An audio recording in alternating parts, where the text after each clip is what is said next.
Railway station, post office போன்ற இடங்களில் ஹிந்தி லெட்டர்ஸை மட்டும் கருப்பு மை வச்சு அழிச்சிட்டு இருக்காங்க திமுக. அதை எப்படி பார்க்குறீங்க? திமுகவினுடைய அழிவுக்கு இது ஒரு தொடக்கமாக இருக்கிறது.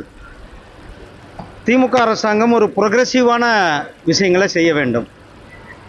நேற்றைக்கு மேட்டுப்பாளையத்தில் ஒரு மலை கிராமத்தில் ஒருவர் இறந்து அவருடைய உடலை கொண்டு போக செல்ல முடியாத சூழ்நிலை.